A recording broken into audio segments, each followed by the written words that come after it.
Hi, Michael here. Today we will cover the Linux Microsoft Defender for Endpoint topic.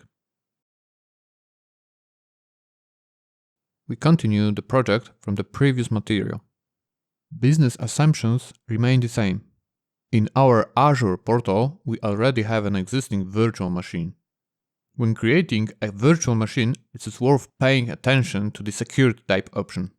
In addition to the default standard version, we can use two additional types: Trusted Launch Virtual Machine and Confidential Virtual Machine.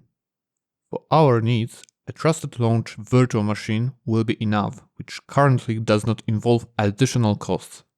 We can choose this option, which will provide us protection against malware trying to interfere with the way our system works and limit the possibility of manipulating the operation of the MDE extension. For currently existing virtual machines, we can also change the security type. We don't have to create a new virtual machine. Now, let's focus on our MDE. Let's start by enabling the Defender for Servers P1 plan by going to Microsoft Defender for Cloud in Environment Settings. In Defender plans, the Defender for Servers P1 is selected.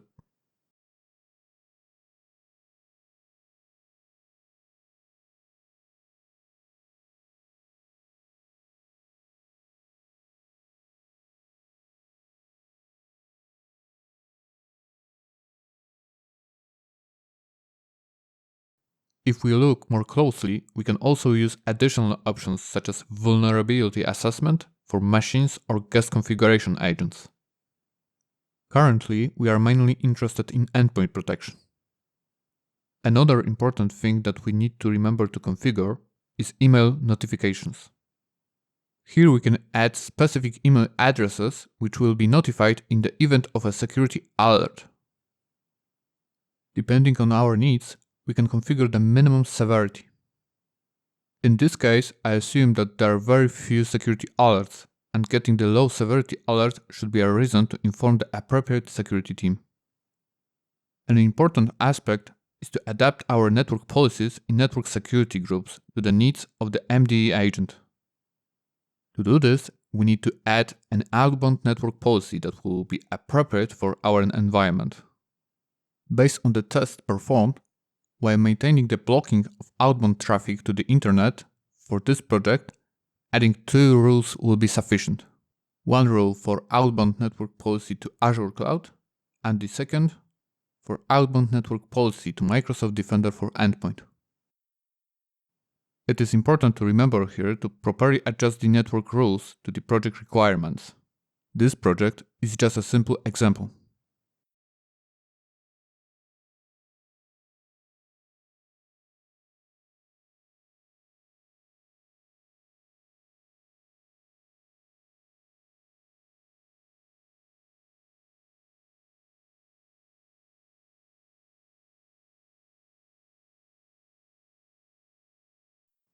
After adding the rules, you should also perform the MDA-TP connection test to check if all endpoints are working correctly.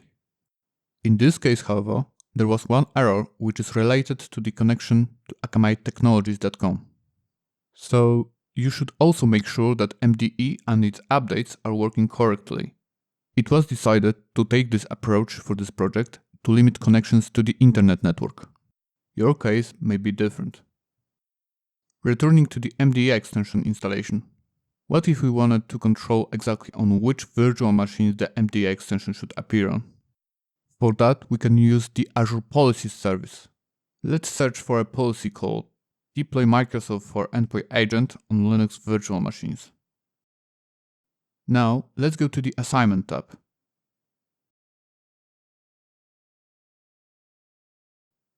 As we can see, the policy is not assigned. We will assign our Azure policy. We don't need to change anything in basic section.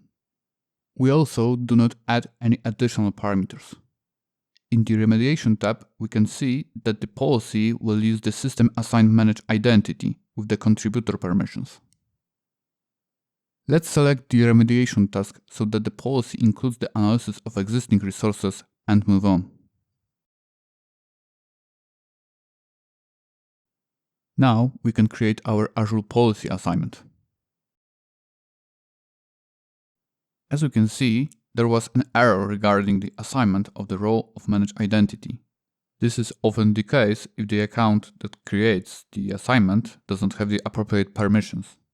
Apart from the video recording, I have added necessary permissions at the subscription level for the account I'm using.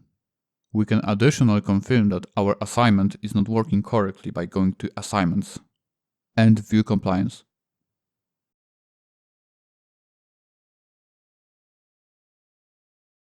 We've got a resource not found message here, which initially indicates a lack of permissions. We can also try to manually restart the analysis process by creating a remediation task with the Reevaluate resource option selected.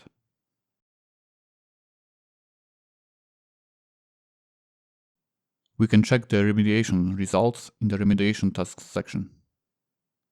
Let's solve the problem with our permissions assignment by giving the system assigned Manage Identity additional permissions for the virtual machine. Let's start by checking the principal ID used by the policy assignment. Then we search for our principal ID in Entry ID. We want to find the name of our service principal.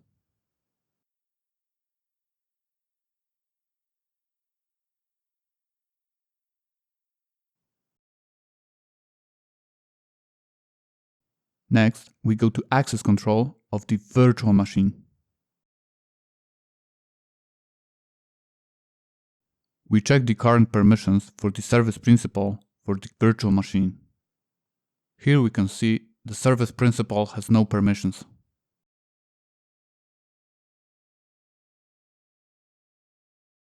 We add the required role assignments for the service principal at the subscription level, following how Azure policy does it. As you can see, I assigned the contributor role to the service principal here.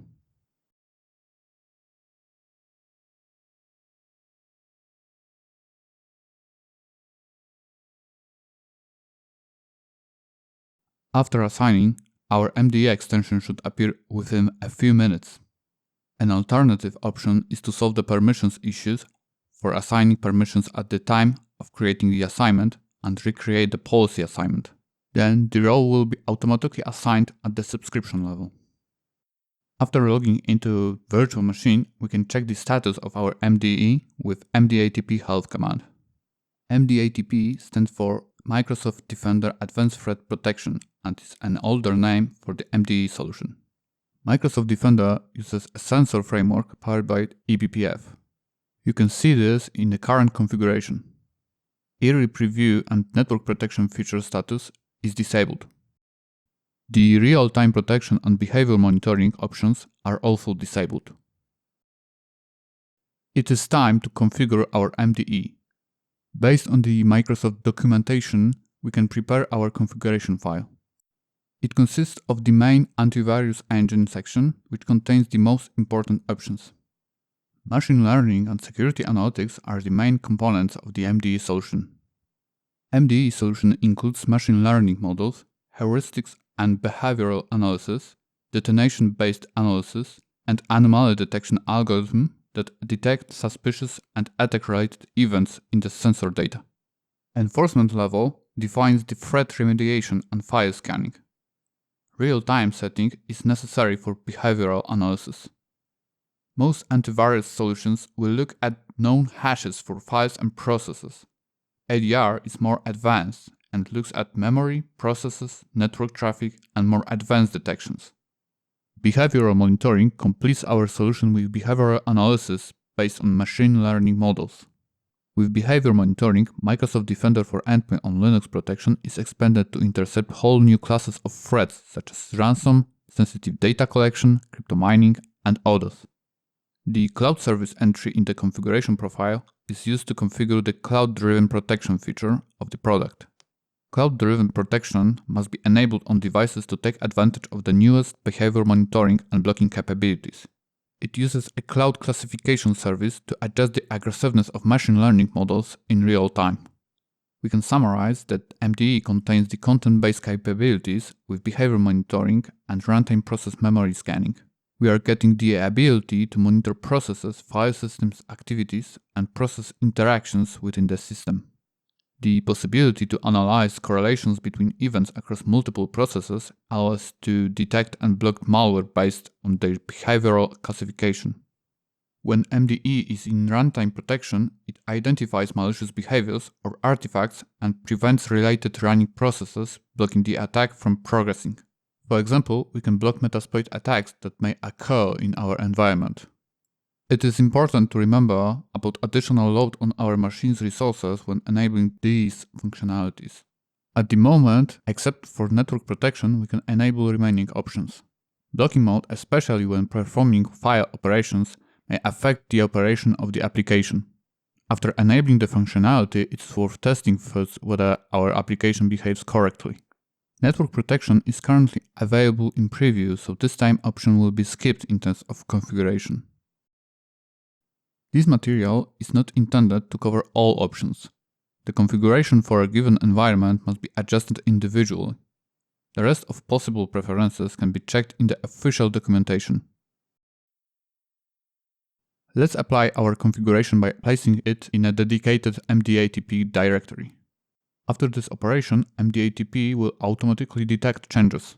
In this case, I decided to additionally restart the service to be sure that the engine has been reloaded.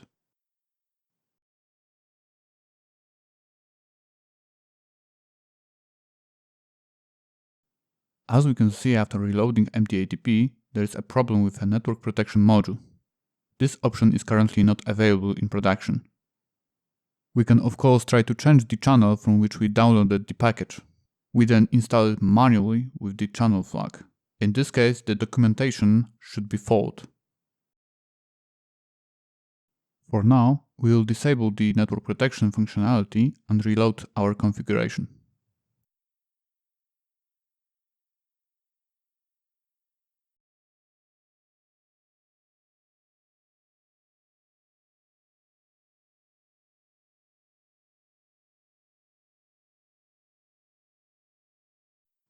After reloading the configuration, we can see that our MDE is in a working state. Additionally, it's worth mentioning that sometimes we will have to reinstall the MDE. If we have a problem with a missing license, we can download Windows Defender ATP onboarding package from the security portal and install it using Microsoft Defender ATP onboarding Linux server script. After onboarding MDE, we can go to the Security Microsoft portal. In the Devices section, we should see our server. We select the virtual machine instance we are interested in. Here we can find basic information about the MDE extension installed on our server. In the Incidents and Alerts section, we will find information about current security incidents. Timeline is a very useful feature because we can easily view the security events from our device. Here we will find information about running commands and processes, but also connections established with the server. We can also find information about installed software packages here, but for this use case scenario, I would suggest using a dedicated solution, change tracking.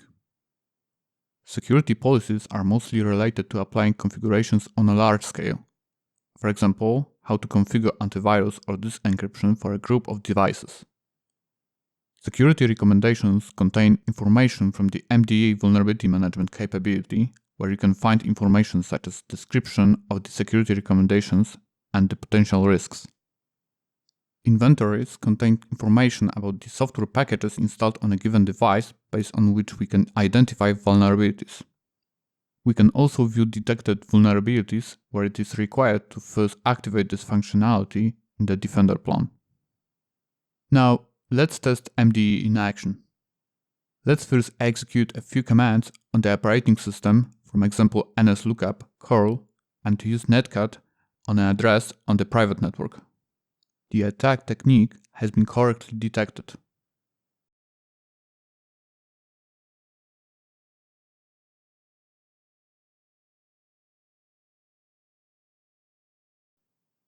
Let's find our nslookup. Here, also, the attack technique has been correctly detected. We can also hunt for related events in the Advanced Hunting feature.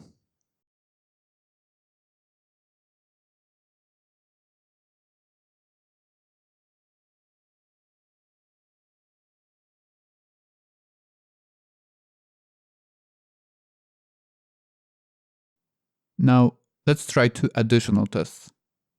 We will use the scripts prepared by Microsoft, which are POC for cybersecurity incidents. All information can be found in the documentation looking for information on antivirus detection tests. With MDATP real-time protection enabled, we will try to execute the first command, but before that we will change the output file name L2.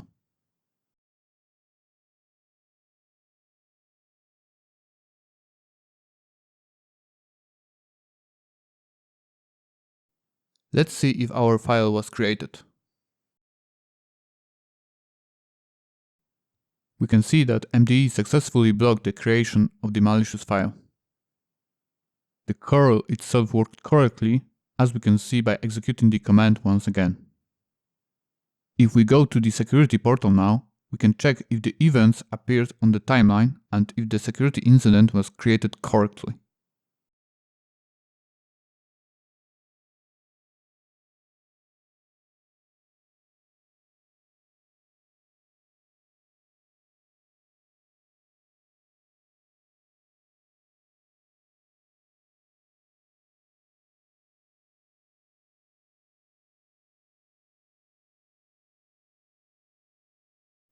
The attack was successfully blocked.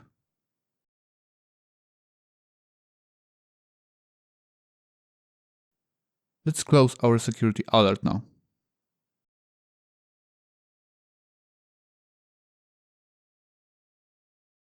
I will assign a security alert to myself and mark it as a false positive.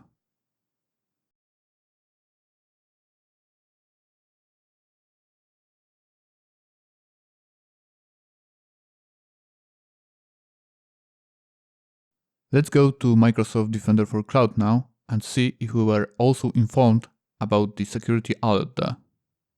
Everything is correct. The reports are also visible in the system. Let's check the details now.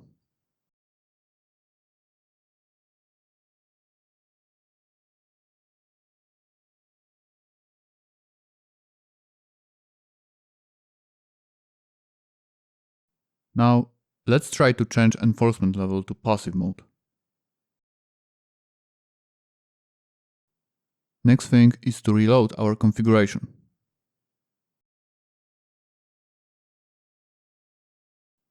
We check the health state, and as you can see, the engine is not active.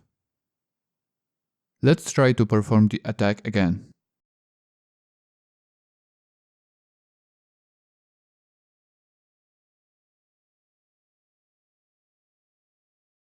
As expected, disabled real-time protection did not prevent the attack. Time for the second test. We download and unpack the package.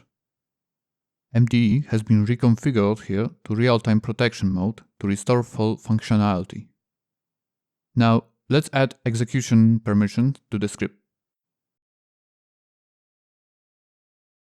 Let's check what the contents of our scripts looks like.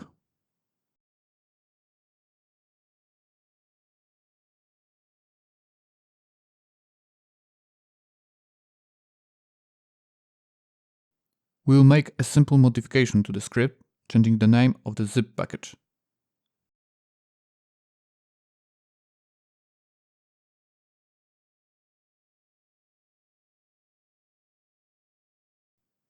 It is time to save our script and execute it.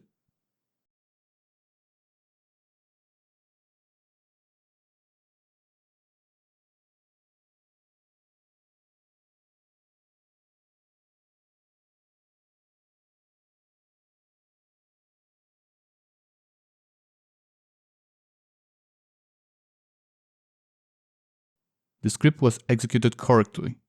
Now we can check out the results in the security portal. A new security alert called Multi-Stage Incident has appeared. Let's also check Microsoft Defender for Cloud. Here we also got information about new security alerts. Now let's investigate security alerts in the security portal. As you can see, we got the incident graph in the attack story section. We can now view the processes involved in the attack.